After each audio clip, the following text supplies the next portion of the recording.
Do you have a course that isn't going great and you know you want to redesign it, but the thought of doing all that work over again makes your eye twitch? You're not alone. I've been there. Time and energy are the biggest deterrent for revamping courses, no matter how much they need it.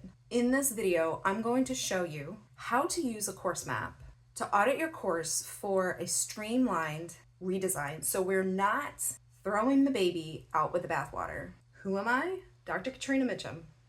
And I have been designing and redesigning courses online since 2009. If you missed my video on why course maps save time, check it out from a few weeks ago. If you missed the one on how to create a course map, check out last week's. This week, I'm walking you through an example using a course map that I've already created. So let's jump right in. Okay, so what we're looking at here is the visual version, but real quick, I'm gonna show you the table and spreadsheet ones.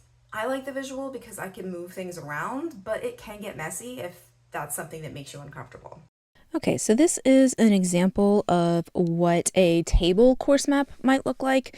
So you see I have the lesson topics in column A and the tasks in column B and the content in C and the Y in D. And so if you were doing this as a spreadsheet, it would work out the same way. It would look the same, just in a spreadsheet form.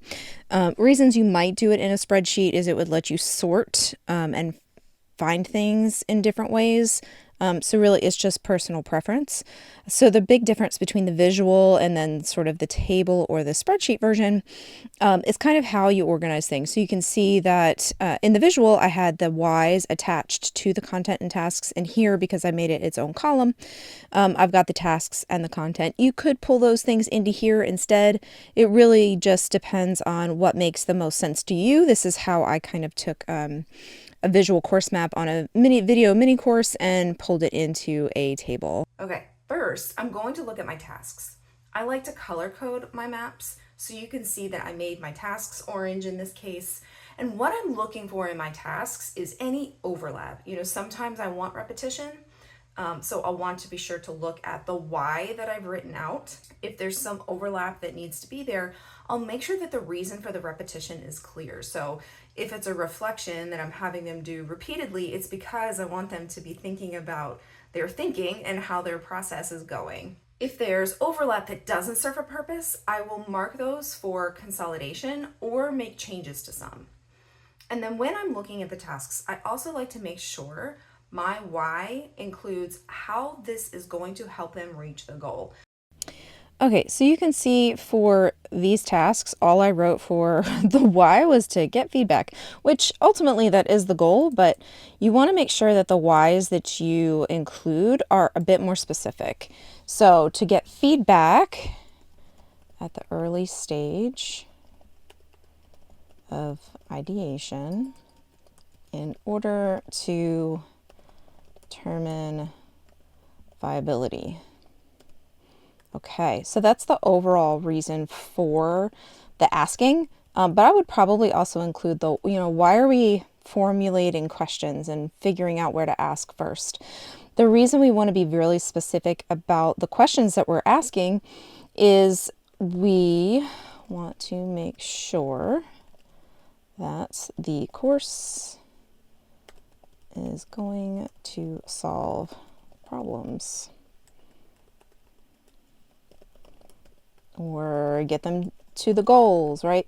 So these are, it's just being a little bit more specific in the why about the thing. So this is an easy way for me to update the why. I can very quickly go back and see what my whys are and then make sure that they're a bit more concrete.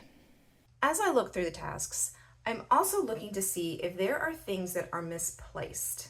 For example, I did have a client who had a course that all of the questions about how to do the thing were actually answered in the very last module, and so all we had to do was pick it up and move it. So I don't have anything in this particular example to show you that's sort of misplaced, but I do have an inefficiency to show you. So in this setting goals, I have step 1, use SMART goals, fill out the table, and I have my whys and my content, and then when I go down, You can see in step 2, I have cohesive goal statements, and that's really taking the SMART goals and making a single statement. And then in step 3, I have using SMART again, right? And so originally this was set up so that you're working on one goal at a time. Why that's inefficient is, 1, it takes up a lot of space here.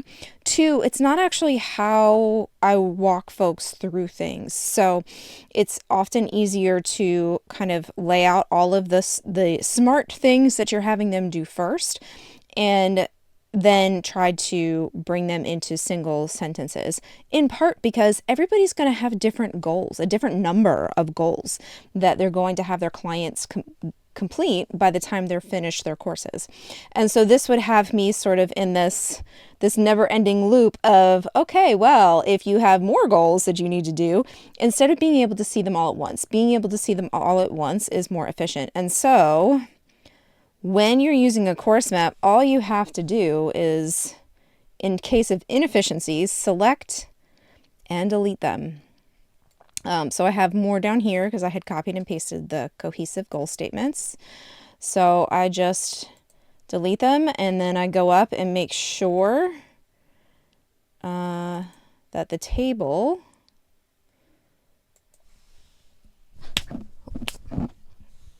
with multiple rows is something that they can complete.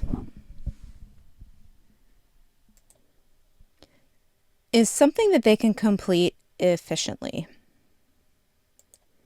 Now, if I were needing to move things around, I could very easily do that. I can, copy and paste from here and duplicate things if I do need to duplicate things, but I can copy and paste from here over to here, and then come in and delete this if I need to, right? And so doing it at this level as opposed to doing it within the course just saves a lot of time. It lets you have that umbrella view of your course so you know where things are and how things are working together to create a learning experience. I'm also going to look at gaps. Where are there places where I'm expecting them to make a huge jump from one task to the next?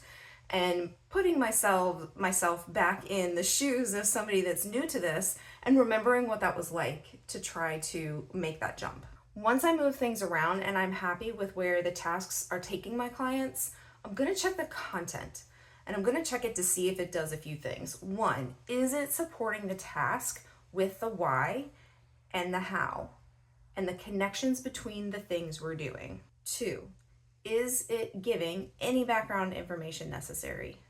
And 3, is it necessary? If any of those things are a no, or I find information I need to put sooner, then I change it. I just move things around in the map. I don't have to worry about going in and doing it in the course yet. I'm doing it in the map. And this is the piece that's the time-saving part, because as I work through, I might remember, oh yeah, I did that later in the course. All I have to do is lift this and put it somewhere else. At this point, I need to go back and check to see if my why for each piece still makes sense in explaining the journey, because I've shifted things around. And if not, then I'm going to need to change it. Next, I'm going to add more blocks with feedback points. I'm going to run another beta test of this course because the changes were big enough, and I want to make sure I'm getting what I need for the big discount that I'm giving. So this is me going in and identifying where I'm going to get feedback from my clients to make this an even better version in the next round. Now I can create an action plan. So you can see I didn't change everything. I have places where I only need small pieces changed. And this is one big way that course maps save time. I can go through and change the smaller pieces. I can go through and change the bigger pieces. And once I get feedback, I still have this map. I can come back in, rework things before I go make bigger changes. I hope that walkthrough was helpful. If you want help with course mapping, grab a strategy session. If you have a map that you'd like me to look at, I've got a service for that too. If you want me to do an audit, or if you want me to help you through this entire process, check out my Course Fixer one-on-one services. The links are in the description. Course maps have a ton of uses. In next week's video, we're going to work through the ways to use a course map in marketing and sales.